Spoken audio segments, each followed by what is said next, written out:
ఇంద్రకీలాద్రి పైన భవానీ దీక్షల విరమణ కార్యక్రమం ఈ రోజు నుంచి కొనసాగబోతుంది. మొత్తం 5 రోజుల పాటు ఈ దీక్షల విరమణ కార్యక్రమం జరుగుతుంది. భవానీలు ఈ రోజు అంటే మొదటి రోజు కావడంతో కొంత తక్కువగా ఉన్నప్పటికీ రేపటి నుంచి పెరిగే అవకాశం అయితే కనబడుతుంది. రోజుకి 1,00,000 మంది భవానీలు వస్తారని అధికారులు అయితే అంచనా వేస్తున్నారు. అదేవిధంగా దర్శనానికి సంబంధించినటువంటి దర్శన టికెట్లు అదేవిధంగా ఆర్జిత సేవలు అన్నీ కూడా ప్రస్తుతం రద్దు చేసినటువంటి పరిస్థితి. భవానీలకు కొంతమంది అదేవిధంగా భక్తులందరూ కూడా వస్తున్నారు. ప్రస్తుతం మనం విజువల్స్ చూస్తున్నాం. ఇదంతా క్యూ లైన్ వినాయకుడి గుడి దగ్గర నుంచి టెంపుల్ పై వరకు కూడా క్యూ లైన్ ఏర్పాటు చేశారు. భవానీలకు సాధారణ భక్తులందరూ కూడా ఈ క్యూ లైన్లో వెళ్ళి అమ్మవారిని దర్శనం చేసుకోవాల్సిన అవసరం అయితే ఉంటుంది. అదేవిధంగా పూర్తి భవానీలకి ఎలాంటి ఇబ్బంది లేకుండా ఏర్పాట్లన్నీ చేసినటువంటి పరిస్థితి. కొంతమంది భవానీలు ఉన్నారు, వాళ్ళతో మాట్లాడదాం. ఎక్కడి నుంచి వస్తున్నారు ఏంటని వాళ్ళతో కూడా మాట్లాడదాం. భవానీ ఎక్కడి నుంచి వస్తున్నారమ్మా? రాజుగారిపాలెం. ఎట్లా ఉన్నాయి ఏర్పాట్లు? ఎలా ఉన్నాయమ్మా? బాగున్నాయి ఏర్పాట్లు. ఎలా ఉన్నాయి సార్ భవానీ? సూపర్ గా ఉన్నాయి. వాటర్ సదుపాయం అన్ని ఇచ్చారు. ఇబ్బంది ఏం లేదు. భవానీ మీరు ఎక్కడి నుంచి? భవానీ విశాఖపట్నం నుంచి వచ్చారు. ఎలా ఉన్నాయి ఇక్కడ ఏర్పాట్లు? బాగున్నాయి. ఏర్పాట్లు అన్ని బాగున్నాయి. కేసు కనన్సాలు అన్ని బాగున్నాయి. అన్ని బాగున్నాయి, శుద్ధిగా ఉన్నాయి. అంతనా వాటర్ సప్లై కూడా బాగా పెట్టారు. మేము ఇది 12 సంవత్సరాల నుంచి వస్తున్నాం కానీ బాగుంది. ఎప్పుడు చూసినా ఇక్కడ శుద్ధిగా ఉంటుంది. పర్లేదు. 12 సార్లు భవానీ దీక్ష. భవానీ దీక్ష ఇది 12వ సారి. విశాఖపట్నం నుంచి వస్తున్నా. అంతా బాగుంది స్వామి. ఎప్పుడు చూసినా దర్శనం ఎంత ఫ్రీగా అవుతుంది అంటే మార్కెట్లు పెట్టి ఈ కంట్రోల్ బాగుంటుంది. పోలీస్ అయినా అక్కడ జీవీఎంసీ వాళ్ళైనా వీళ్ళు బాగా బ్లీచింగ్ అని జల్లి ఇది బాగుంది. మార్కెట్లో ఇంత లాంగ్ డిస్టెన్స్ పెట్టడం వల్ల మాకు అంత ఫ్లోటింగ్ తోసుకునే ప్రాబ్లం లేదు. హ్యాపీగా వస్తున్నాం. అలాగే వెళ్ళిన వరకు దర్శనం చేసుకుని వెళ్ళిపోతున్నాం. అంతా బాగా. భవానీలు అయితే చాలా హర్షం వ్యక్తం చేస్తున్నారు.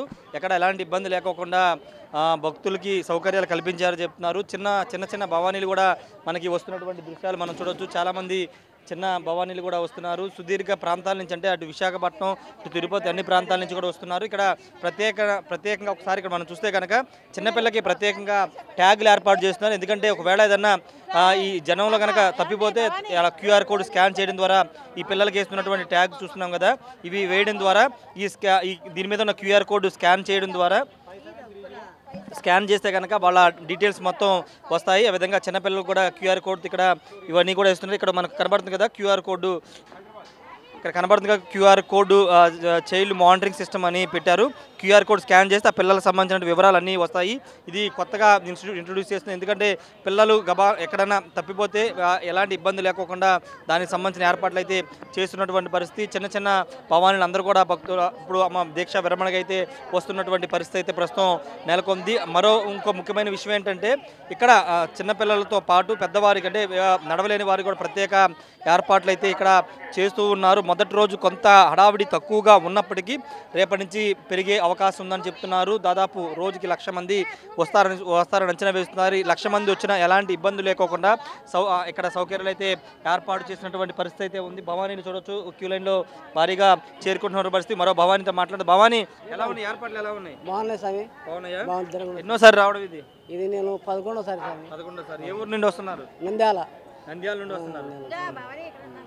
ఇది నంద్యాల ప్రాంతాల నుంచి కూడా వస్తున్న భవానీలు అందరూ కూడా ఏర్పాట్లు ఎలా ఉన్నాయి? బాగున్నాయి. ఏర్పాట్లు అన్నీ చాలా బాగా చేశారు. మన చంద్రబాబు నాయుడు కూడా వచ్చిన తర్వాత ఇప్పుడు చాలా ఫ్రీగా వెళ్తున్నాము.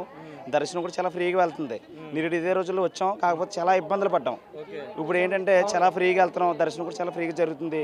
మన స్నానాలు చేసే కాడి నుంచి ఇప్పుడు ఎంటర్ వరకు ఎప్పుడు ఇబ్బంది పడలా. చాలా ఫ్రీగా వెళ్ళిపోతున్నాం. చాలా కంఫర్ట్గా ఉన్నాయి. రెండోది కూడా ఎక్కడ కూడా ఎటువంటి ఇబ్బంది అనేది మాకు కలగలేదు. ఈ చంద్రబాబు యొక్క ఆదాయంలో మాకు ఇది చాలా బెటర్ అనిపించింది అమ్మవారి దర్శనంలో. ఓకే బాగుంది. జై బాగుంది. ఈ నంద్యాల నుంచి వస్తున్న వాళ్ళు కూడా చాలా పాజిటివ్గా రెస్పాండ్ అవుతున్నారు. సౌకర్యాలు బాగున్నాయి, వసతులు బాగున్నాయి అని చెప్తున్నారు. క్యూ లైన్ కూడా కొంత ప్రశాంతంగా వెళ్తుంది. ఏదేమన్నప్పటికీ ఈ రోజు అంటే 5 రోజుల పాటు భవానీ దీక్షల విరమణ కార్యక్రమం కొనసాగుతుంది. రెండోది భవానీ దీక్షలకు వచ్చే వాళ్ళు భక్తులు కానీ లేకపోతే భవానీ మాల ధరించిన వాళ్ళు అంటే గిరి ప్రదక్షిణ అమ్మవారి గుడి గిరి ప్రదక్షిణ చేస్తారు. దానికి సంబంధించి కూడా ప్రత్యేక ఏర్పాట్లు అయితే చేయడం జరిగింది. ముఖ్యంగా అమ్మవారి గుడి చుట్టూ అమ్మవారి కొండ చుట్టూ తిరిగే భవానీలకు సంబంధించి ఎక్కడ ఎలాంటి ఇబ్బంది లేకుండా ప్రతి 1/2 కిలోమీటర్కి వాటర్ పాలు అన్నీ ఏర్పాటు చేశారు. అదేవిధంగా అక్కడ షెల్టర్ పాయింట్లు ఏర్పాటు చేశారు. మెడికల్ క్యాంపులు పెట్టారు. ఎక్కడ ఎలాంటి ఇబ్బందులు పడకోకుండా గిరి ప్రదక్షిణ చేసేవారు ఎక్కడైనా అలసిపోయిన ఏదైనా ఇబ్బంది వచ్చినా ఇబ్బందులకు అక్కడ మెడికల్కి సంబంధించినటువంటి ఏర్పాట్లు అన్నీ చేసిన పరిస్థితి కనబడుతుంది. ప్రస్తుతానికి ఈ రోజు నుండి భవానీ దీక్షల విరమణ కార్యక్రమం ప్రారంభమైంది. 5 రోజుల పాటు ఈ కార్యక్రమం అయితే జరగబోతుంది. Camera person ప్రసాద్తో Rayesh RTV Vijayawada నుండి. మరిన్ని వీడియోస్ కోసం ఛానల్ ని సబ్స్క్రైబ్ చేయండి, లేటెస్ట్ అప్డేట్స్ కోసం వాట్సాప్ ఛానల్ ని ఫాలో చేయండి అండ్ లింక్ డిస్క్రిప్షన్ లో ఉంది.